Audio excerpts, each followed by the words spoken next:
At some point in training, many students suddenly feel that Aikido begins to make sense or feel natural.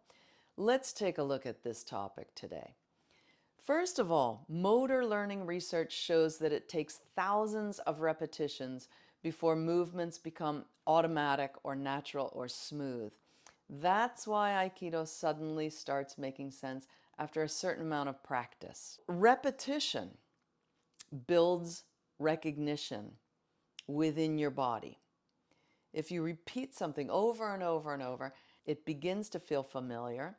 Your body recognizes it. Your body remembers patterns. The movements feel natural then, but they need those repetitions. So, interestingly, my teacher, Takeda Sensei, he's very much an innovator. I spent nearly 10 years living and training in Japan with him. He would always test out different movements, and we'd sort of dissect these new concepts and themes for weeks on end, and then he'd go into another theme and research that, dissect that. And I would often be thinking, wow, what are we doing here? We're doing it completely different than just 2 weeks ago, and what's this all about?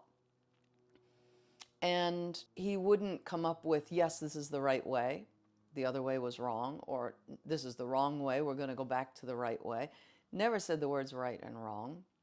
He would just move on to the next idea, the next innovation, the next iteration. And so these experiences kind of got filed away in the memory banks, or maybe just in the memory banks in my body. I had a dojo in Santa Barbara for a while. I think it was there that I was up front showing the next technique. And I suddenly went into one of these innovations that we had done like 10 years earlier at Takeda Sensei's dojo that I had forgotten about. And I threw my student, and in that moment I thought, oh, maybe that's what Sensei was looking into. There was a certain sensation that I got when I threw my student that day in that innovation that we had done for months and months, this weird variation. And that day when I threw my student, I got this inspiration. This insight or inspiration.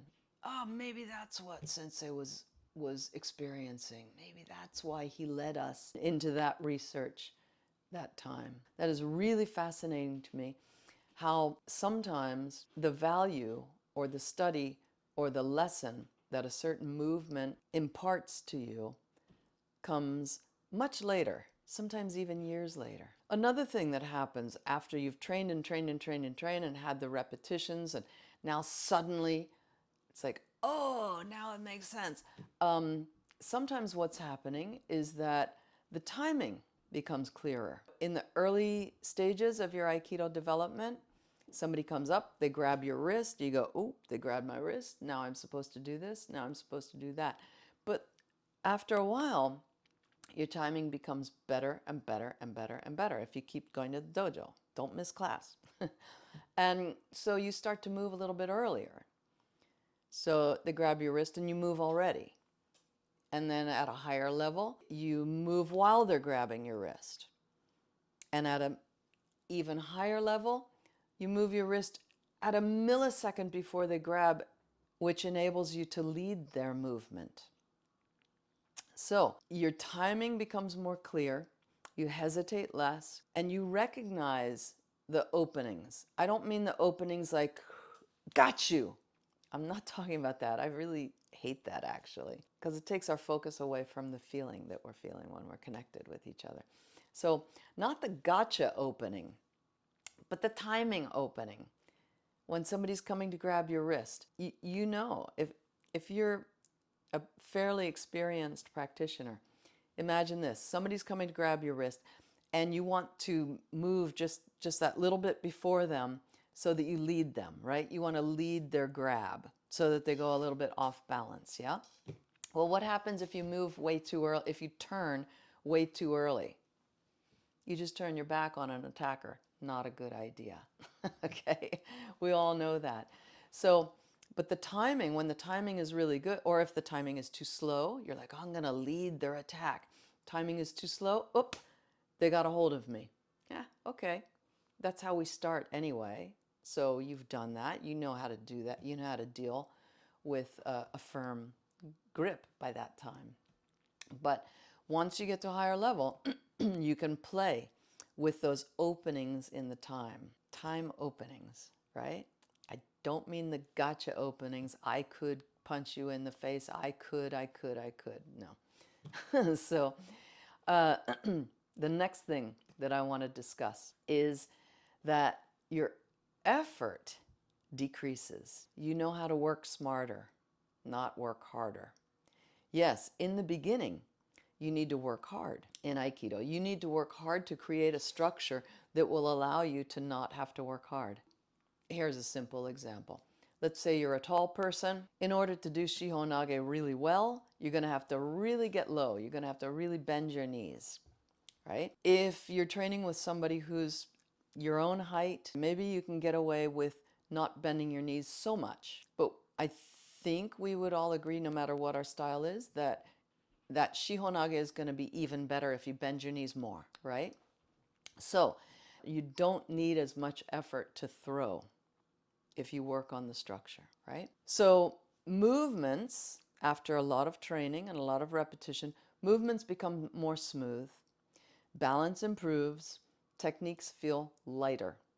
Like I said, work hard in your structure and your form, your posture, your balance, and then the technique feels lighter. It feels easier. And when that starts happening, that's a really interesting point in your Aikido progress, by the way, is sometimes you think, no, they must have faked it. That can't be, no, Uke just took the ukemi for me. But no, many times when the technique feels really light, like you haven't done anything, that's actually the time that you nailed it. In conclusion, understanding in Aikido often arrives slowly and then suddenly. It's like, oh, all of a sudden. So it can feel like a plateau. Don't give up on the plateau. Don't stop when you're on the plateau. Being on the plateau is the training. That's your body and mind breaking down the way you've been doing something so that it can embrace a new way of doing something. The new way being a smoother way to do it. Not like, oh, now I'm going to try it with the inside foot. I've been doing it with the outside foot. Not necessarily that concrete of a new way. It could just be a new way of organizing your body. So, if you'd like to train with me in person, I'll be in Ireland this weekend, in Wexford, that is, and I'll be in the UK next weekend in a town called Marple. So please join us. It'll be a lot of fun. On July 1st, I'll be in Boston just for one night. And then July 15th through 19th is a very, very exciting event. It's the 30th anniversary of the organization that I created, Aikido Kenkyukai International USA, or AKI USA. It'll be in Los Angeles. I'll be the main instructor, but also Numata Sensei will be there from Japan, and possibly some of my senior students and original black belts from Pennsylvania and New Jersey, and possibly some people from AKI Canada. I'm not sure yet. So please come and join us. Space is limited, so if you're interested, just look for the link below in the description section. Check it out. Also, I'll be taking a group with me to Germany in September, and we'll be training in 4 different cities, but also we'll be having some off-the-mat discussions, master classes, things like that. So let me know if you're interested in that. Again, the link is in the description. I look forward to training together with you soon. Bye-bye.